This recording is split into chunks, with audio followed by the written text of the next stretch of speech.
që bujqësia ka ardhur në rënje nga viti në vit është e dukshme, por kur e thonë edhe ata që merren me të, bëhet akoma më e vërtet.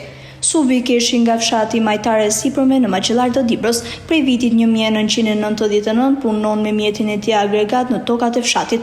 Ai tregon se pas vitit 2007 bujqësia ka marrë pikjatën dhe në ditët e sotme as 25% e tokës bujqësore nuk punohet. Sipas Keshit, kjo ka ardhur si rezultat i mungesës së mbështetjes së shtetit për bujqësinë. Janë toka të qersës, njerëzit kanë ikë, pare nuk kanë. Pëne, ku të dalin kështu, pëne ma shumë për vete. Për disa i japin, disa si japin, se s'ka s'ke që thohu njerëzve, se nuk kanë. Japin, përgjithsi, s'ke që thohu, pak, sa me kalu, familje nga mëjt, që ashtu me sakrifica. Ku bën një materiale kështu, jo e balla, jo lërëme, jo frezëme, ashtu, po në bujqësie. Transport.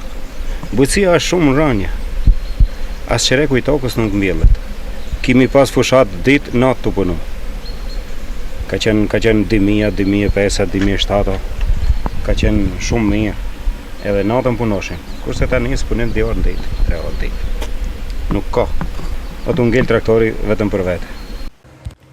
E teksa puna në komunitet ka rënë, Bujku Subi Keshi thot se punon vetëm tokat e tij, por edhe aty ka probleme me mbështetjen me subvencione.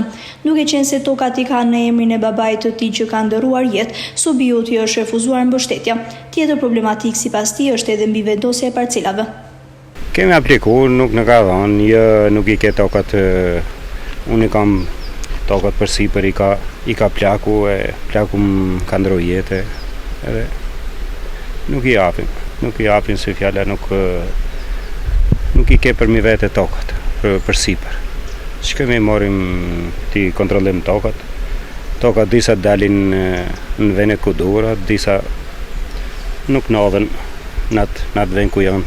Janë ndryshuar me parcelat. Parcela ime ka diku tjetër, ati tjetrit ka ardhur ke une, prandaj nuk rregullon dokumentat, letrat.